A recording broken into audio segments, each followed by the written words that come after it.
Okay, so what is this, 4-2? Is that right? Solving quadratic equations by graphing. So I'm going to say everything I just said again, sorry. This is a stepping stone to the rest of the chapter. What I'm going to show you today is fine, but it is not the best method. And so you're probably thinking, like, why are you wasting my time? Just show me the best way, right? We kind of have to, like, we have to work our way up to that, okay? So when you first learned how to graph a line, you did a t-table. You don't do t-tables anymore. You do, like, y equals mx plus b or x and y intercepts or something like that, right? T-table is fine. Can you get a graph of a line by a t-table?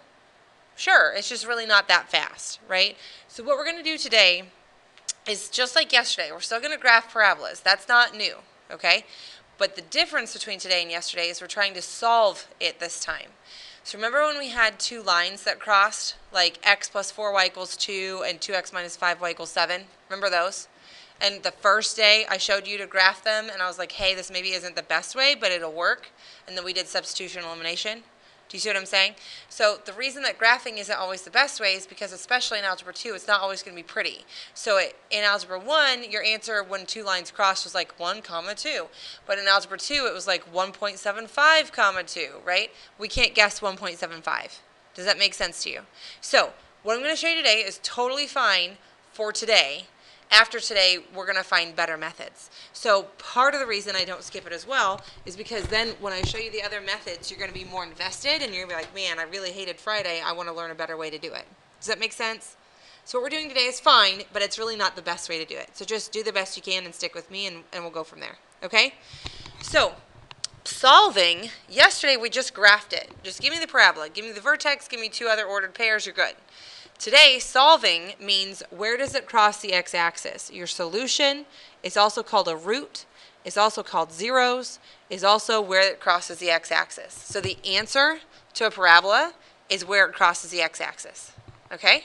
So you need to know all of those different terms because they're all synonymous. They're all the same. On any test that you'll have that's standardized, or even mine, I'm not always going to say, find the answer. I'm going to say, find the roots of the question. And if you don't know what the word root is, you can't do it. Does that make sense to you? So it's kind of like a vocab question inside the question. So it's super important that you know all those are the same. Are we okay? Okay. So now, how many answers does this one have? None, because it doesn't cross the x-axis anywhere, right? How many answers does this one have? 1, because the vertex is on the x-axis, right? How many does this have? 2. Those are your only options. You have no real solution. You have 1 or you have 2. You can't have more than that because it's a parabola. It doesn't cross more than that. Okay? Here we go. As long as you guys pay attention, follow along, and all that good stuff, this is all we'll do today. I don't want you to do an assignment over it because it's guessing, and there's no point in that. So these examples are enough if you like pay attention and follow along. Brady's eyes got really big. He was like, yay, no homework. I don't have to pretend I did. All right. On this one, why is this not ready?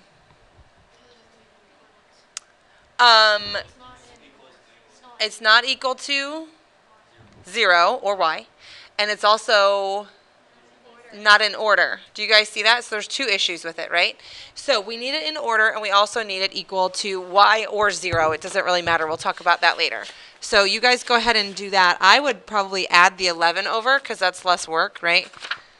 Let me find my notes. Oh, okay, here we go. So we're going to get what? Negative 3x squared.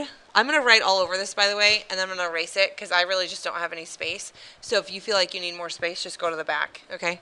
So negative 3x squared, what do you get? Plus 2x plus 4. You can say equals y. You can say equals 0. It's all really the same. I'll explain why.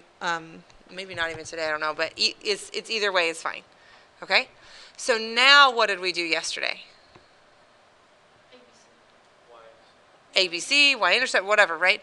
We did the Y-intercept yesterday because they kind of made us. So you totally can do it again, but I don't want you to think that's a rule.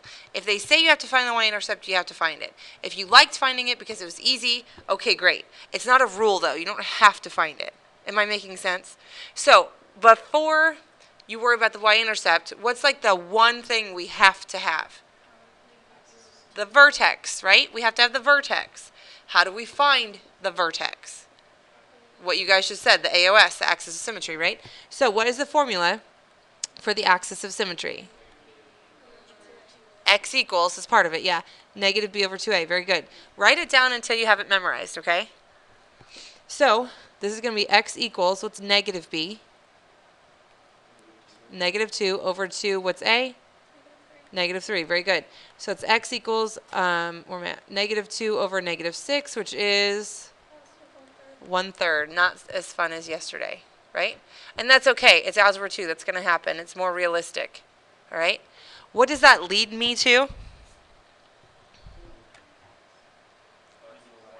Finding the y of the vertex, right? So I have the x of my vertex. It's leading me to the y. Does that make sense? Maybe I asked that funny, but I think you guys get it. So how do I find the y value? Substitute, plug it in, right? Like I said, this can be a 0 or a y, depending on what we're doing. So be careful when you do that. Negative 3x squared plus 2x plus 4. So I'm going to plug in 1/3.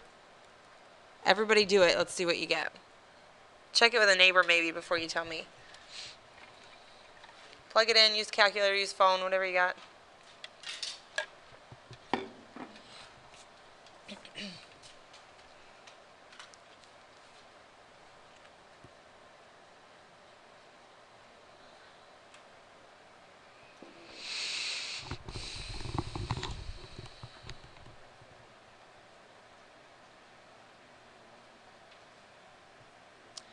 Start saying whatever you got. Just shout it out. 4.3 repeating, I hear. What's another one? 4 1/3, which is obviously the same. Everybody's getting something like that. 4 1/3, 4.3 repeating, 13 over 3. Everybody's got something, right? Excellent. That's right. Good. So our vertex is 1/3, comma 4 1/3. However you want to write that. It doesn't matter. Just don't round. If it's 4.3, you need to put the repeating bar, right? So is everybody comfortable with the vertex just like yesterday? Everybody's fine? So I'm going to go ahead and erase all this because I need this space, okay? Obviously, don't erase yours.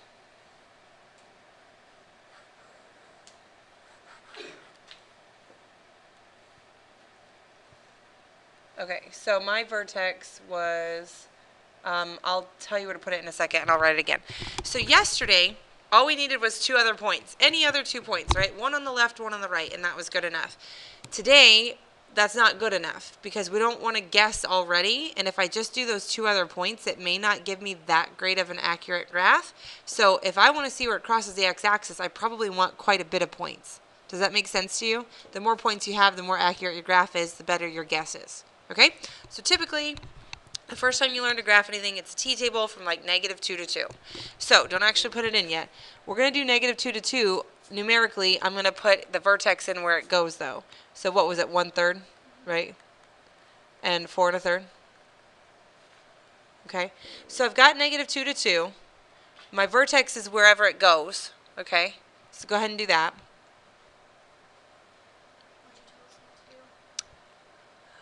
Not to do? You write it down now. I didn't want you to do -2 to 2 and then not have space for the vertex where it goes. Hey. Oh, thanks. Pretty. Pretty. Did you get my email? No. They were delicious. Thank you so much. She gave me breakfast today and it was awesome. Oh my gosh, it was so good. Okay. We've done nothing different than yesterday. Is everybody comfortable with that? All right?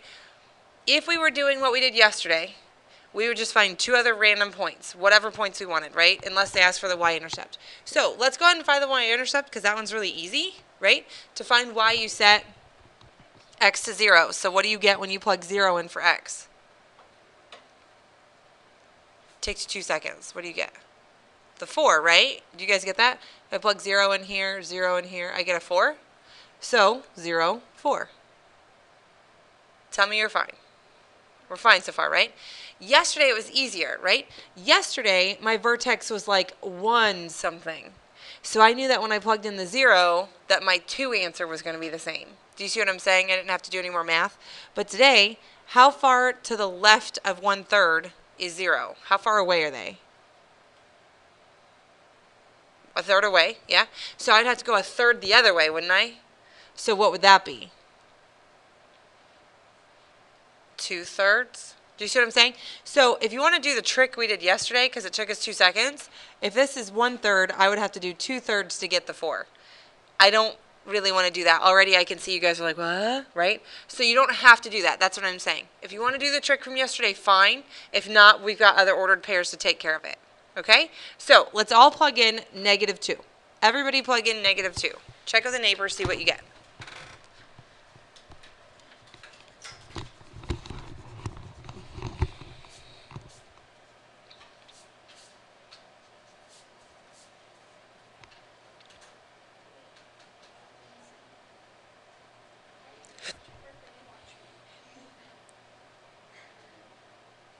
Sparkly today.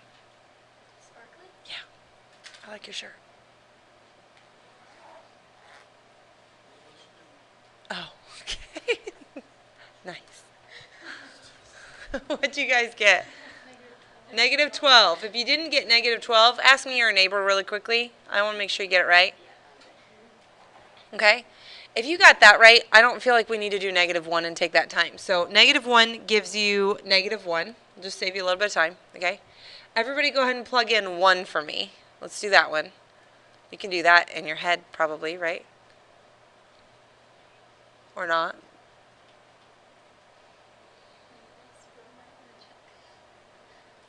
So what do you get? 3. And then I'll save you time. For 2, you get -4. So go ahead and catch up to where I am. On your own, you'd have to do all that, right? But together, I feel like if you can do -2, you can do +2. You'd be fine. Okay, so let's go ahead and graph what we have. Do the best you can. I know graphing 1/3, 4 1/3 is kind of hard to do. You just do the best you can, right? So for -12, I just extended my line a bit.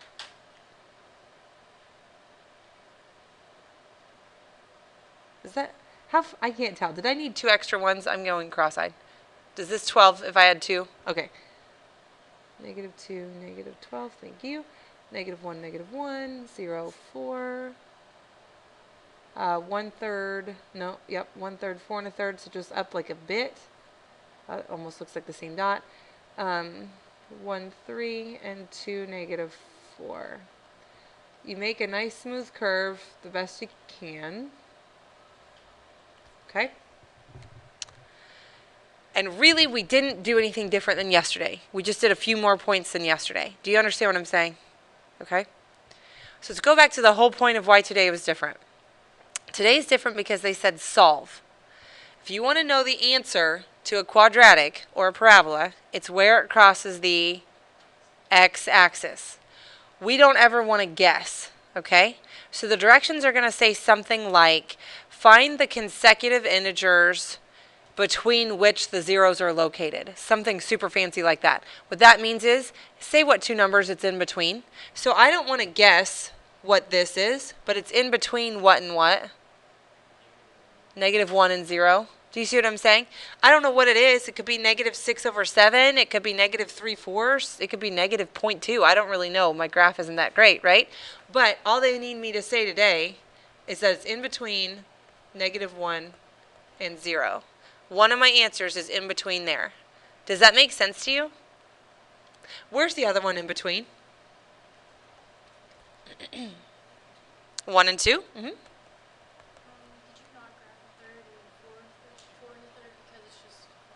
I did graph it, but it looked like the same dot. They like overlapped each other. Yeah, I did try to graph it, but they kind of smudged together. Does that make sense to you? Yeah, you need to graph that one, but they're really close. Does everybody understand that that's not really a good answer? So on Monday, we're going to find out how to mathematically figure out the exact answer instead of guessing. But for today, we're just getting started. It's in between here and here. So some people understand that graphically, and that's easy for you, okay? Some people prefer to do it a different way. So let me explain this. What is the y value here, positive or negative? Right here. I don't care what it is. Is it positive or negative? It's negative. What's the very next consecutive number's y value, positive or negative? Positive. So they change signs. So if you go from a negative y to a positive y, you crossed the x-axis somewhere, didn't you? Does that make sense? So that's what I'm saying over here. As long as you go consecutive, -2, -1, 0, 1, 2. I know I put the vertex in there, but if you go consecutive, the first sign change there's an x-intercept in between them. Like we said, -1 and 0. The next sign change I see is here, -1, or excuse me, 1 and 2. You can understand it graphically. You can understand it with a t-table. Either way is fine. I don't care. Sam? Because there's two answers. There's one here, but I don't really know where it is. And there's one here, but I don't really know where it is. Is that okay? I know this seems complex, but it's really just because we didn't really get an answer. Okay? So on Monday, you'll be like, oh, the answer is -6/7. I'm done. But we're not there yet. Our answer is that today. On Monday, it'll be better. Okay? So 31. Use the table to determine the location of the zeros. So again, between something and something, between something and something. If you really wanted to, could you graph this? You can, but if you know the trick I just told you, I probably wouldn't, right? What was the trick? Where the signs change on the y values, right? When the y values change, you cross the x-axis in between them. So positive, positive, positive, negative, sign change. Stayed negative, positive, sign change. Positive, positive. We had 2 sign changes. Do you see that? Can you ever have more than 2? No, right? If you go back up to what we're actually doing, you can never have more than 2, right? So it would be between. Typically you go in order, so it would be between what and what? The y's helped us find there was a sign change. What's the actual answer? Where it crosses the x-axis? So it's actually between 0 and 1. Do you guys understand that? That's a common mistake, but... All right, what's the other one? 2 and 3. Excellent. I don't think that's terrible, right? Especially if they give it to you like that. But like I said, one more time. On Monday, we'll find better ways. Okay? 34. This, I don't want to say it has nothing to do with anything that's not really true. We're not graphing a parabola or anything like that. There's multiple ways to do this. I'm going to show you a way that I think you'll get. Use a quadratic equation. So write our own y equals x squared plus whatever, right? To find 2 real numbers that satisfy the situation. So we have 2 numbers. We have x and y, or something like that, right? Their sum is 4. Their product is -117. Okay, so we have to come up with our own kind of equation. I don't want to use x and y, though. If I use x and y, I'm never going to get an answer. So I'm going to use like x and x. Does that make sense? So I know that the number times the other one is -117. I think that part is easy to understand. One of the numbers that I don't know times the other number that I don't know is equal to -117. Is everybody okay with that? This is the part that I think is kind of hard to understand. The part where they say the sum is 4, okay? I'm going to use numbers first. If I say my number is 1 and they have to have a sum of 4, what's your number? Ignore the set 117 part. If I say my number's 1 and I'm a sum with your number, what's your number? 3. Yeah, don't overthink it, right? How did you get 3? You took 4 minus 1, didn't you? Right? So if I say my number is x, what's your number? We can't call it y or else we're going to go in circles, right? We have to call it x again. So if my number is x, your number is 4 minus it. So that way they add up to 4. Do you guys get it with the numbers? Do you get it with the 1 and the 3, even though I totally made them up, right? So if yours is 3, you got that because 4 minus 1 is 3. So 4 minus mine is whatever. Okay? So that's what goes in here. That takes a while for some people to get. We'll practice with it more. After this step, I know that might be confusing for you still, but you shouldn't be confused anymore. What do I do now? Algebra 1. Distribute. Very good. What do we get? 4x minus x squared equals -117. Okay? There's multiple ways to finish this problem. I'm going to show you a way that I think you'll like better than what I originally planned. Whenever you have x squared, what do you want to equal to? 0. If you have x squared, would you prefer to work with a positive x squared or a negative x squared? Probably a positive. We're usually better at those, right? So I'm going to move everything to the right side. So 0 equals x squared minus 4x minus 117. Do you guys understand what I just did? I got everything on one side. I prefer to work with a positive x squared if I'm not graphing and I don't care. Okay? From here, you could graph it, but I don't want to. I have other choices. That's the hardest part about this chapter is I haven't taught you these things yet, but you've learned them in Algebra 1, but you don't remember them. Okay? So in Algebra 1, you knew that you could have factored or you could have used the quadratic formula.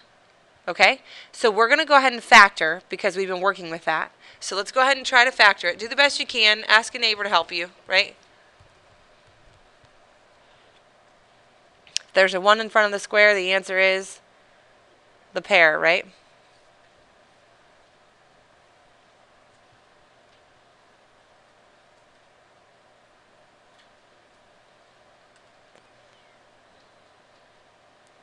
Has anyone found the pair yet? 9 and negative 13, right? Because 9 times negative 13 is negative 117, and 9 minus 13 is negative 4. Is everybody okay with that? I know it's a big number, but are you okay? So again, Algebra 1, whenever you have two things being multiplied, you pull them apart and you set them equal to 0 separately. So what's x here? Negative 9, and what's x here? 13. So our numbers are negative 9 and 13. Do those add up to 4? Yeah. Do they multiply to negative 117? Yeah, right? Some people are really good at guess and check. If you're a guess and checker, great. But I think in Algebra 2, you're going to find out that that's not going to be as easy for you anymore. Because in Algebra 1, your numbers were really pretty, right? In Algebra 2, it might be like your answer could have been 2/3. I don't think you're ever going to guess 2/3. Do you see what I'm saying? So if you've been a guess and checker and you've been relying on that, I'm not saying you can't do it anymore. I'm just saying you might really want to start my way from now on. Ask me a question. Are you sure?